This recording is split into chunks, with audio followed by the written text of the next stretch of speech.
Hey everybody, it's Small G Gay. I'm so excited I get to use my decadent art book again.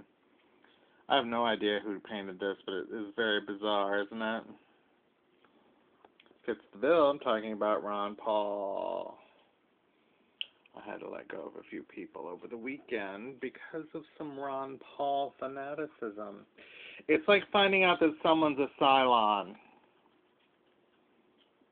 It's like finding out that someone's a Cylon.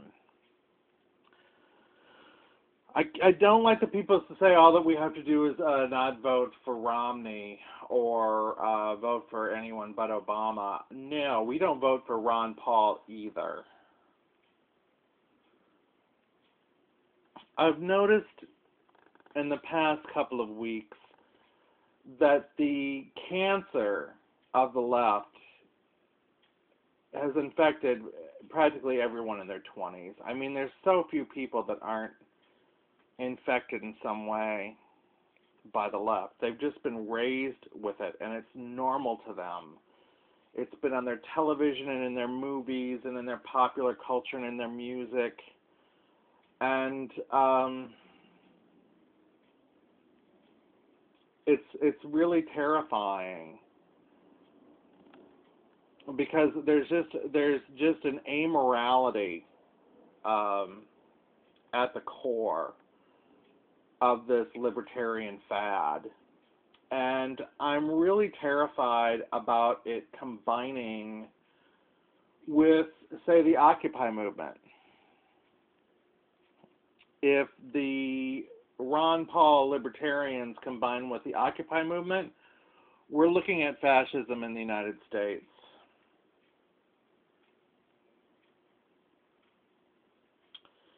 And this kind of extremism is getting really terrifying. It's terrifying that Ron Paul is second in Iowa, although, frankly, I think he's in third. Newt Gingrich internal polls tend to be more accurate. Newt Gingrich's polls, no, they didn't find Newt Gingrich to be number one, but they found Romney number one, Santorum number two, and Paul number three, with Newt number four. Paul going down. I think that this sounds more likely. Paul goes down, Newt gets third in Iowa. That's my prediction. Santorum got it. You know, more power to him. I don't think he can get much further. But the Ron Paul thing is just shocking to me. How amoral these people are. They remind me of Satanists. I knew a Satanist once when I did a lot of drugs. He was a confused person. It was in the Village. He was gay. He was very creative. I don't know if he was really a Satanist or if he was just dabbling. I, of course, was on drugs. I think actually the Satanist was probably more moral and more centered than the average Ron Paul follower, frankly.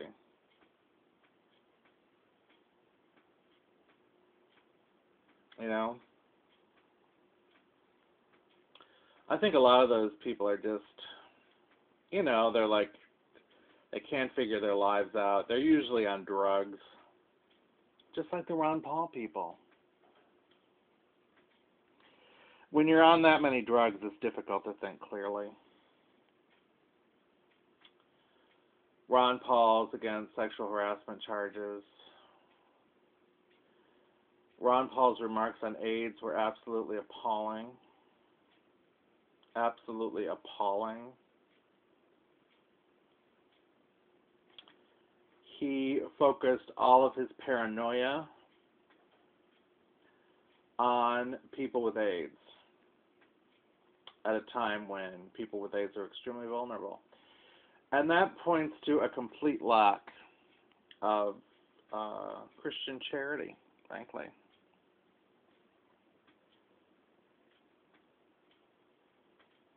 Some people were saying, well, weren't all the Republicans, the so-called Republican was saying, Weren't all Republicans like that in the early 80s? No. And then they tried to compare Ron Paul with Ronald Reagan dealing with AIDS in the 80s. Moral relativism. It comes so easy to them. Moral relativism. Let's all move into the pit and devour each other. Let's all, suckle at the wolf.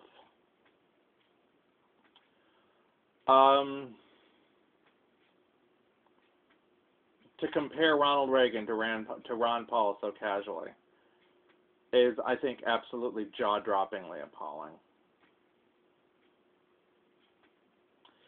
One of them was trying to say that I was using the tricks of the left just by quoting some of this stuff and posting some of these things that are coming from mainstream sources. Big Government, Tammy Bruce, Red State, Hot Air, known news blogs, saying that I was doing the work that the left usually does. I think it's actually called politics. Did you guys know that Ron Paul's people made more negative ads about Newt Gingrich in Iowa than Mitt Romney did?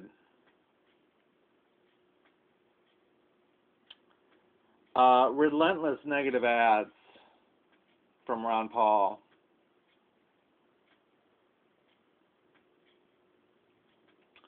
He's a real slimeball, and his followers are lost people.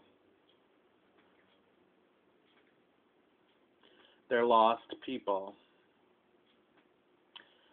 I'm hoping it won't go as well in Iowa for them as they're trying to say. You got to remember that Ron Paul's people are big propaganda people. Big on propaganda. I said they're always trying to flood polls and everything. They think that you're all morons and that you're all programmed by the TV and the computer, just like the left does. They're actually kind of more to the left of the left, like Hitler. A grotesque hybrid of right and left. Yeah, I'll compare him to Hitler. If he had his way, he'd have a dictatorship. I'm sorry. You can't fuse left and right. That's what the Third Reich was.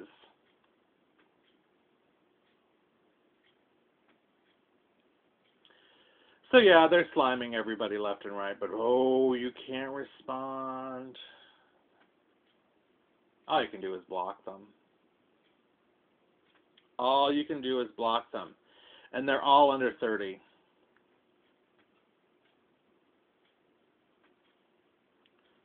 They're all under 30.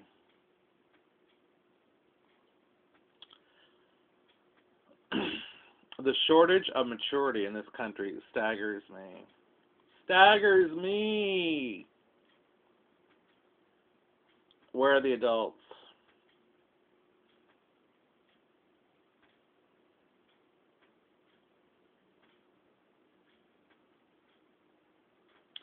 Andrew Breitbart was on, I guess it was Victory Sessions tonight. It's an odd program. It was Stephen Bannon co-hosting with Larry O'Connor on Victory Sessions. It was kind of, no offense, but Victory Sessions is one of the most humorless shows on radio. It's good. It's a thoughtful, smart show, but it's not exactly known for its sense of humor. And that's what Larry O'Connor does. So it was kind of an odd show. But they had Breitbart on.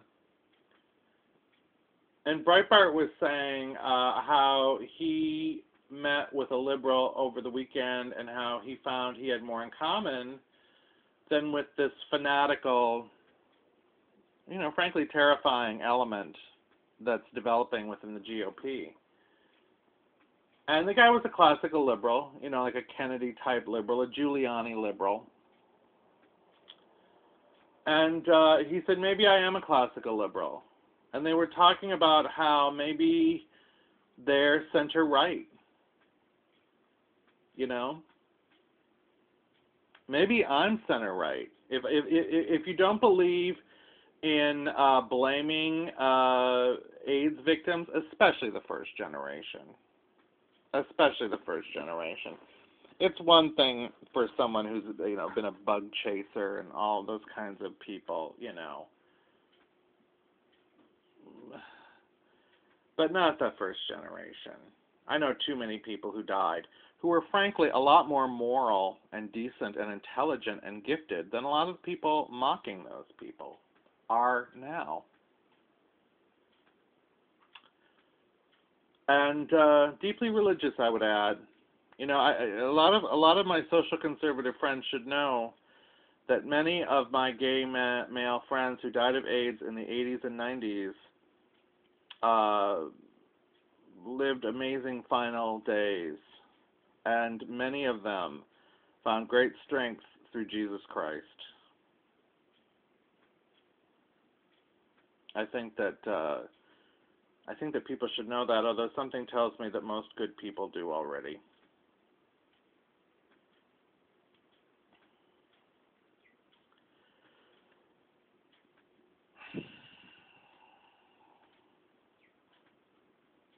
But maybe that's what we are, We're not rhinos. We're not part of the machine.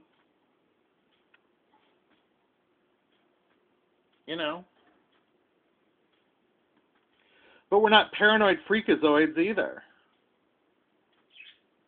Maybe that's exactly what we are. And who the hell cares?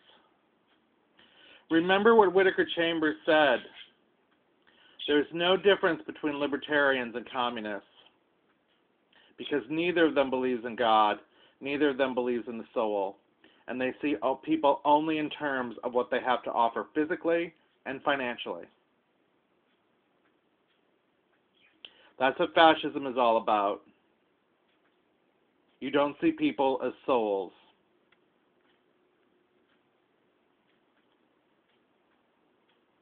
Small g gay.